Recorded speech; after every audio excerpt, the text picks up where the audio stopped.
gentlemen, the Joseph Schlitz Brewing Company of Milwaukee, Wisconsin presents The Halls of Ivy, starring Mr. and Mrs. Ronald Colman.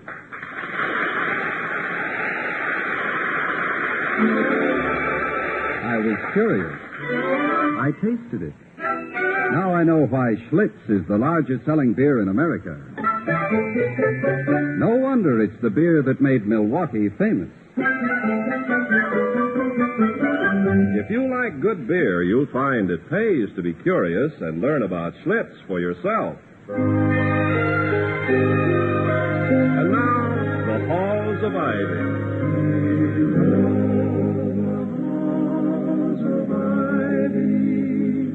That surround us here today,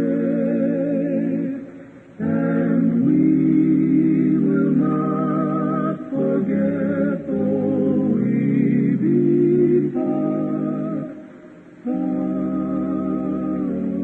away. Welcome again to Ivy College, that is, in the town of Ivy, USA. It's an old American custom when an individual achieves preeminence in any particular field to ascribe to him a wisdom and clairvoyance embracing the entire field of human activity. Thus, a millionaire bobby pin manufacturer becomes the authority on Soviet expansion in the Near East, and a ranking first baseman is automatically raised to the top level of experts on agrarian economy. But the perennial target for the opinion seekers is a college president. Comes a dull day in the editorial room, and he's the publisher's personal pigeon. So, at the home of Dr. William Todhunter Hall, president of Ivy College, and his wife, the former Victoria Cromwell of the London stage, we find a reporter from the Ivy News, a Mr. Crane, whose 34th question is... Do you consider soil erosion a serious threat to our national prosperity, Dr. Hall? I haven't the slightest idea, Mr. Crane. I've read 2 books which say it is, and 1 book and 3 articles which say it is nonsense. In this matter, you may put me down as a confused neutral. That's about 20 times I've had to put you in the no opinion column, Doc. It's refreshing to meet somebody who's too wise to be too smart. Oh, I'm not trying to parade any particular wisdom, Mr. Crane. But there are a few subjects on which I am not a qualified expert. That's what I mean. It's refreshing. You'd be surprised at the buttonheads I interview who know everything about everything. Now then, who do you figure to cop the pennant this year? Victoria, who do you think will cop the pennant this year? The White Sox. The Chicago White Sox? For your information, Mr. Crane, my wife has never made a wrong World Series prediction. Never? Holy cow. The White Sox. Well, this is right from the dream book. Wait till I throw that out of the sports desk. Well, I can get 500 to 1 it. Oh, excuse me. I got just one last question, Doctor. I'm glad to hear that. How about Mrs. Whitney's statue? Is the school going to accept it? Statue? I don't know anything about any statue, Mr. Crane. You mean for publication. But how about off the record? Oh, on or off. I know Mrs. Whitney by reputation, but otherwise your question is meaningless. Okay, Doctor. I've seen some of her stuff, and I don't blame you for playing it close to your chest. Well, thanks a lot. And thank you, Mrs. Hall. Are you sure about the White Sox? My husband told you, Mr. Crane, I've never been wrong on a baseball prediction. Ever since I went... I'm afraid we're delaying, Mr. Crane, my dear. Good day, Mr. Crane. Bye. And thanks a lot. Imagine, the White Sox. Toddy. Yes? The White Sox is a baseball team, isn't it? It is. Oh, good. I was so worried it might be a polo team or hockey or something. How was my prediction, remembering that I have never been wrong and also that it was my first? It was fantastic, my darling. If you are wrong, well, any baseball prophet is entitled to 1 error. And if you are right, you have a television future which will be worth upward of $500,000 next year. And a certain Mr. Red Barber will go on a diet of scorecards and minced umpires. That, however, is... Oh! Why, Vicky, what is it? My goodness. I just remembered Mrs. Whitney. Well, what about her? She sent you a note yesterday afternoon, and I completely forgot about it.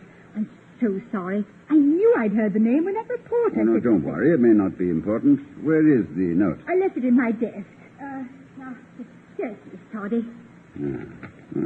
This may explain what Crane was... listen to this. Dear Dr. Hall, being numbered as I am among Ivy's College's affectionate and grateful alumni, I am quite familiar with the governing board's anxiety to acquire sufficient funds to construct the new gymnasium. The new gym? I have just completed a heroic piece of sculpture called Brutal Truth, designed to adorn the terrace of the new gymnasium. This I am presenting to Ivy College with the necessary funds to complete the building. Oh, how wonderful! My check will be presented immediately upon the board's approval and acceptance. And, of course, your own. Won't you and Mrs. Hall call on me as soon as possible? Sincerely yours, Genevieve Whitney. Oh, Toddy, aren't you excited? Yes, I am, yes. Quite excited. Well, I must say you're controlling it very successfully. Oh, Vicky, my dear, when one has spent as many years as I wheedling money out of alumni and hardly a dollar of it without a string attached, one acquires a sort of psychic caution. In this case, have you ever seen a Whitney sculpture? No, not unless that monstrosity in the garden of the City Museum is one of hers. The one that looks like a grain elevator struck twice by lightning. That is a Whitney. No. Yes. But Toddy, no American woman could have done that. It must have been done by some gigantic Hungarian or Czech with a beard down to here and Oh, no. Yes, I agree. Her work always seems more in the nature of some great geographical upheaval. But I'll get it. Dr. Hall's residence. Dr. Hall, this is Merriweather. Oh, yes, Mr. Merriweather. It's always nice to hear from you. This is Charles Merriweather, Doctor, not John. Oh. My brother had to go away. He asked me to call and tell you that you're expected at Mrs. Whitney's house today for tea. Today? Yeah, 4 o'clock. You, Mrs. Hall, Wellman, and myself. I'm standing in for my brother. We're twins, you know. Nobody can tell us apart anyway. Well, I didn't realize it was so urgent. Well, you know Wellman. All prospective endowments are urgent to him. The way he reaches out for that next donation, you'd think this college was in danger of becoming a parking lot next Tuesday. In that case, I suppose our presence is indicated. We'll see you there. Fine, Doctor. Goodbye. Goodbye. Something about Mrs. Whitney? Tea, 4 o'clock at her house. You and I, Mr. Merriweather's brother, and Mr. Wellman. Well, where's Mr. Merriweather? Oh, he's out of town. And as you know, he and his brother Charles are identical in more than looks. They think alike, too. They both hate Wellman. It's obviously a command performance. We'll have to go. Yes, and after a little conversational badminton, we will be expected to approve the sculpture which is to adorn the new gymnasium. And I suppose not approving it is to lose out on the money to build the gym. My darling, you have a natural gift for stating a problem with simplicity and accuracy. But in this case, Mr. Wellman is the real problem. Oh, I know. To get that new gymnasium, he'd approve of anything, wouldn't he? How about Mr. Merriweather? Well, if any Merriweather approves of something, it's because he likes it. He'd vote thumbs down on the Mona Lisa if he really felt that way. But Mr. Wellman... Yes, Mr. Wellman.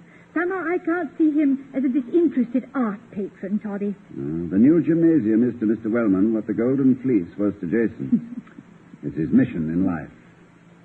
And neither snow nor sleet nor gloom of night. Somebody at the door, dear, and I think in the nick of time, too. You were just about to gum up a good quotation.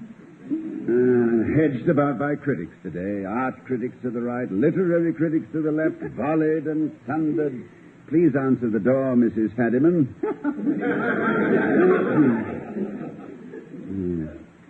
Neither rain nor hail nor sleet. Neither storm nor sleet nor gloom of night shall stay this courier from his appointment. Neither wind nor storm. Oh, William, it's Mr. Wellman. Good day, Mr. Wellman. Doctor? Won't you sit down? No, thank you, Mrs. Hall. Can't stay but a moment. Wanted to speak to you about Mrs. Whitney's offer to complete the new gymnasium. Yes, I presumed that was it, Mr. Wellman. Well, What? I just wanted to be sure you're going to be reasonable about it, that's all. After all, if we all agree that, it's better to have an understanding beforehand, so... Well, the Board of Governors wants this donation, Dr. Hall. At any price? I do not see that the acceptance of a very valuable piece of sculpture by a world-famous artist is any great price to pay, Mrs. Hall. Well, do we understand each other, Doctor? If we do, it'll be for the first time. I don't think we do. Do you mean, sir, that you are unwilling to make a very small compromise in a matter so important to this college as a new gymnasium when... Mr. Wellman... Yes. If I make any compromises, it will be after I have seen Mrs. Whitney's work. I'll definitely not commit myself to you, nor to anyone, until I... By the way, have you seen this statue? Yes. Yes, I have. What is your frank opinion of it? My frank opinion, as you call it, Mrs. Hall, is that the artistic appraisals of Dr. Hall, Mr. Merriweather, and myself are not half as important to this college as the acquisition of a new gymnasium. The money to build it is far more important to me than any decorations that may come with it. And I think I reflect the opinion of the majority of the board. I'm sorry, Mr. Wellman, but I can't give you a blanket endorsement, sight unseen. Yes, well, but I warn you, Dr. Hall, if we lose this donation because of your... Integrity? I think he meant my stubbornness, Victoria. I take it, Mr. Wellman, this is a warning to go along with the majority vote, if you can arrange one. The board wants this gymnasium, that's all. Good day, Mrs. Hall. Doctor, I can find my way out. Thank you. Well, here we go again. Why don't you and Mr. Wellman just meet each other behind the library some morning? You know, pistols for two and breakfast for one, that sort of thing. No, I'm just beginning to enjoy these little encounters. I find that Mr. Wellman's bark is a great deal worse than his bite. That's simply a lovely reference, Poddy. Simply lovely. What reference? To Mr. Wellman's barking and biting. Because my opinion of his ancestry is also... Vicky, please.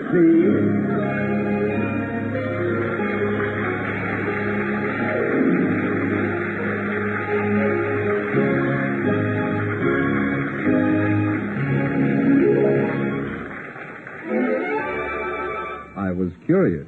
I tasted it. Now I know why Schlitz is the largest selling beer in America. No wonder it's the beer that made Milwaukee famous.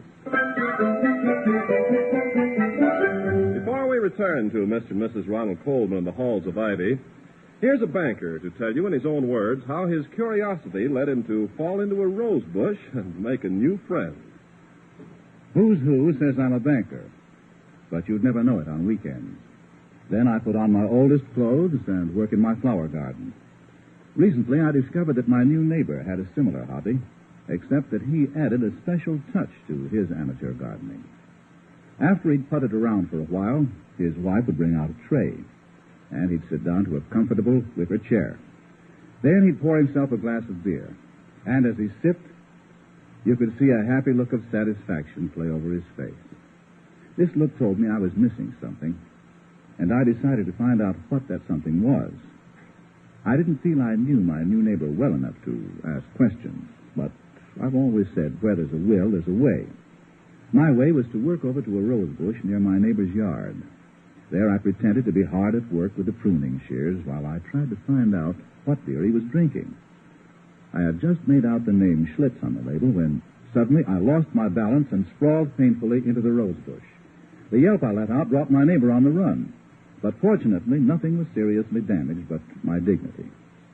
This was quickly repaired when my neighbor invited me to sample the beer I'd been so curious about. I drank and found out why Schlitz had won itself such a large following. Now, almost every day after work, you see the two of us, sometimes in his garden, sometimes in mine, with bottles of Schlitz beside us. The looks of satisfaction on our faces tell the story. No wonder Schlitz is the largest selling beer in America. No wonder it's the beer that made Milwaukee famous.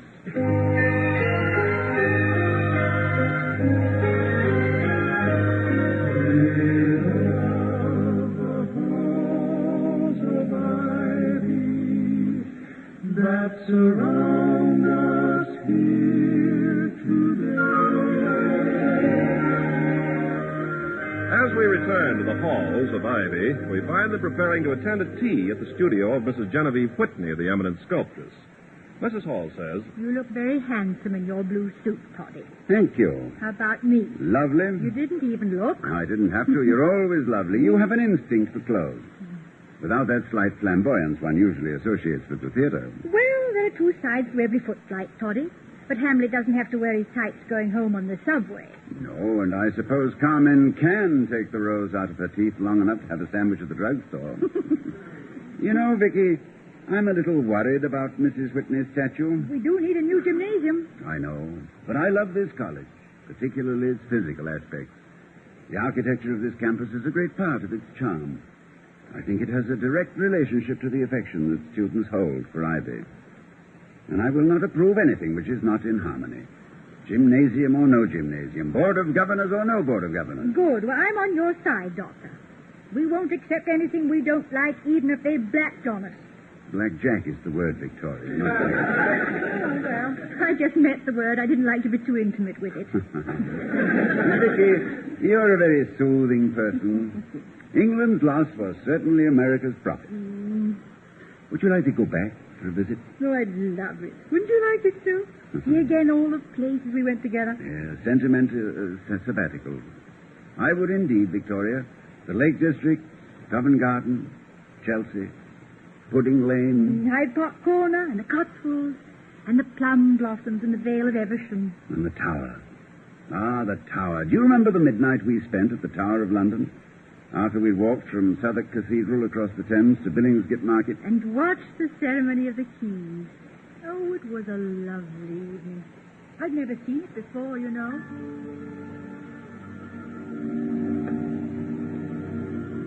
William, I'm deeply mortified. But I should be telling you all about our customs and traditions. Oh, not necessarily, Victoria. I know Chicagoans who have never seen their stockyards. New Yorkers who have seen the Statue of Liberty only on postcards. And men from Texas who have never... No, I'm wrong there. Texans are rightfully proud of and thoroughly acquainted with everything that is there. They are the most... Oh, look. Look, Victoria, the tower. What's the matter? Are you too warm, William? No, darling. I was just uncovering in deference to my sense of history. Under this moon, this time of night, it's a little overwhelming. Even to an American? Oh, possibly even more so, my dear. You've seen it so many times, but coming to it like this, I can almost see the ghostly form of William the Conqueror supervising its construction. The moat filled again after 100 years. An imprisoned Sir Walter writing his history of the world. And Edward IV, little prince, is dying in the bloody tower. By the order of Richard the Usurper. Oh, William, you have boned up on it. You did it to embarrass me. No, Victoria, I didn't. Just because I've always had a tremendous interest in the... Look, the man with the lantern. It's the yeoman porter with his keys and the guard. Oh! Who comes there? The keys. Whose keys? King George's keys. Advance King George's keys. All well. Guard and escort, present arms. God serve the King. Amen.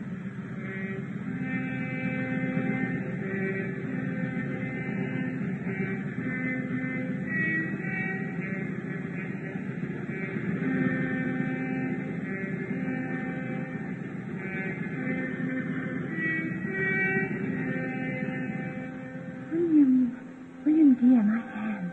You're holding it so tightly. I'm sorry. I was just thinking. This ceremony has been observed every night since the Middle Ages. I almost feel a sense of impertinence at the thought of taking you away from all this beauty, all this history and tradition. Oh, you're not taking me away, William, dear. I'm following you. And much as I love it, This country can survive my departure, I think. It's lived through worse crises than this. I know, my dear, but Excuse me, Toddy, but we're due at Mrs. Whitney's in 20 minutes. Mrs. Whitney, what the sculptress, but what's she doing in England? No, she can't Toddy, What? you're in Ivy. We're invited for tea. Well, at this time of night, how Toddy, darling, come What, back. dear? Where do you say? Yes. I say, shouldn't we be leaving for Mrs. Whitney's? Aren't we about due there? Yes, William, we are. I was trying to tell you, but you were thinking about something else. What was it? The Tower of London. The ceremony of the keys. You and I. How on earth did we ever get back there again? Oh, it wasn't difficult, my sweet. The memories I have of being places with you constitute a passport to revisit them at any time. And a most enjoyable way to travel it is, too. Hall's International Airways. Safe takeoffs and happy landings. And so cheap. Get your hat, stewardess. Okay, Skipper.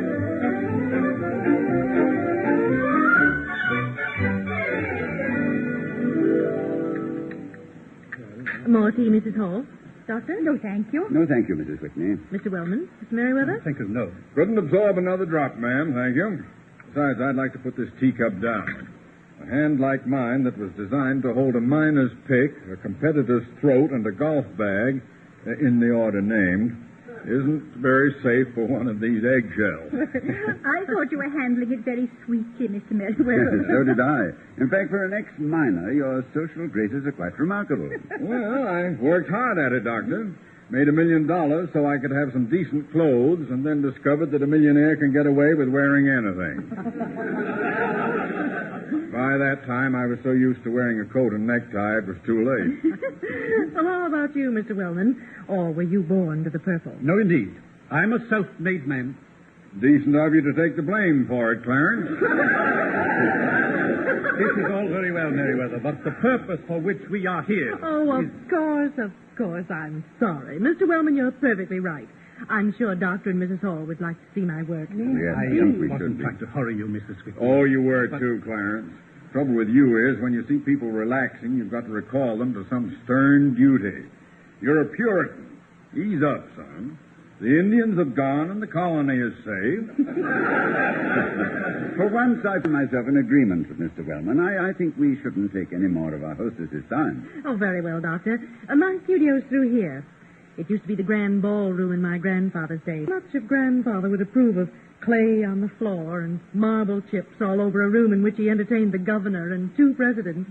But as Mr. Merriweather is probably about to say, every generation must do its chiseling in its own way. That's very good, Doctor. Let's assume that I did say that. Well, where's the masterpiece, ma'am? I'm simply dying to see it. This will be a great day for Ivy College, I'm sure.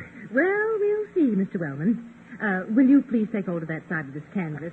Oh, yes. Yes, now then. Now, just twitch it back. Now, that's it. Well, it's breathtaking, isn't it? Simply breathtaking. What sweep, what scope. I never imagined any such... Mr. Merriweather? You don't look at me, ma'am. I'm a little dumbfounded. Frankly, my education didn't prepare me for modern sculptures. Certainly a powerful piece, I'll say that for it. It's probably wonderful, if I understood it. How about you, Mrs. Hall? I am a little unprepared, too, Mrs. Whitney. I don't feel that I have much of a right to express an artistic opinion of it. The meaning of it escapes me, and you're much too intelligent not to have given it a meaning. Thank you, my dear. Dr. Hall? Well, Doctor, don't you think it's an amazing piece of work? Yes, I certainly do, Mr. Wellman. But I... If I guess, Mrs. Whitney, Ivy College is most grateful to you for this, and for your generous offer to complete the new gymnasium. The Board of Governors will... Excuse me, Mr. Wellman. I don't think Dr. Hall had finished. Had you, William? No, I hadn't. Well, what's your verdict, Doctor? You're the foreman of the jury, as far as I'm concerned. What could his verdict possibly be, except that this fact... Pipe down, Clarence. You're pressing. Doctor, Well, my knowledge of art is limited, but I was taught such things as line, form, composition, color, and balance. For me to judge this rather tremendous piece of work would be presumptuous. Mrs. Whitney, your technical proficiency is beyond question. Your reputation is secure. Your admirers are legion. Your generosity deeply appreciated. But in all honesty, I must vote no. Dr. Hall, do you realize what this means to Ivy College? Mr. Wellman. What good heavens is the man so blind? Clarence, the lady told you to shut up. You do understand, Doctor, that I'm tremendously proud of this work. Oh, madam, were I capable of producing anything 1/10 as impressive, I should be equally proud. Then what, Doctor? And you do know, Doctor, that I had intended to provide funds for the new gymnasium upon the acceptance of this statue. Yes, I know that, but I cannot give my approval. Why not, Doctor? Tell them, William. I feel that this piece of sculpture, heroic in size and expert in execution, is completely out of key with the architectural scheme of Ivy College. Well, Believe me, I don't pass this Olympian judgment lightly, but I cannot be so false to my own conception of what is right for the beauty of the campus as to approve something that doesn't appear to me to harmonize in any way with its established design. I hope you won't consider this an abuse of either your generosity or your hospitality, Mrs. Whitney. it certainly is. I never heard such quick... Gentlemen, the offer of this sculpture is withdrawn. We thank you anyway, ma'am. But I'll still build you a gymnasium. Oh, Toddy. Any college with a president who has the courage to risk his position to maintain his beliefs, well, I'm proud to be an alumna, Doctor. I wish you'd been here when I was a student. Thank you. Oh, Mrs. Whitney, you are a love. Hello, Clarence. This is extremely kind of you, Mrs. Whitney, particularly in view of Dr. Hall's obstinacy. It was because of his obstinacy, Clarence. Can't you get that through your head? William, what are you smiling at? I was thinking of the Tower of London, Vicky. The Tower of London, Doctor? Is that apropos of something? Well, it is, somewhat. There's a ceremony at the Tower of London, the ceremony of the keys. It's no secret to my wife that I hold fast to certain kinds of tradition, the kind that are significant of courage and grace and character. Every man, I suppose, has his own ceremony of the keys, and to hand them on, shining and bright, is one of the... Oh, dear me, I'm sorry. Am I moralizing again? Yes, Toddy, and don't stop, ever.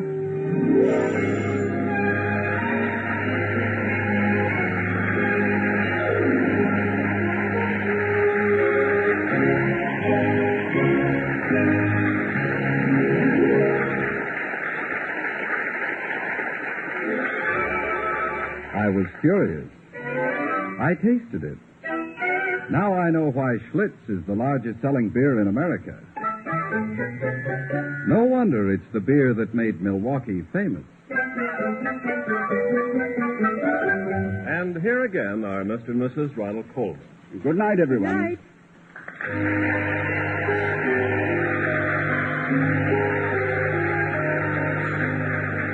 Be sure to see Ronald Colman's latest picture, Champagne for Caesar. We'll be seeing you next week at this time at the Halls of Ivy, starring Mr. and Mrs. Ronald Colman. The other players were Paula Winslow, Herb Butterfield, Gale Gordon, Jerry Hausner, Raymond Lawrence, and Harry Martin. Tonight's script was written by Don Quinn and Hector Chesney. Our music was composed and conducted by Henry Russell.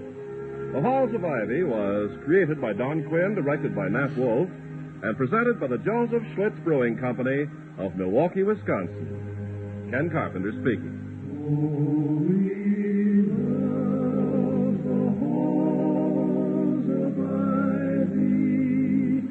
That surround us here today, and we will not forget though we be far,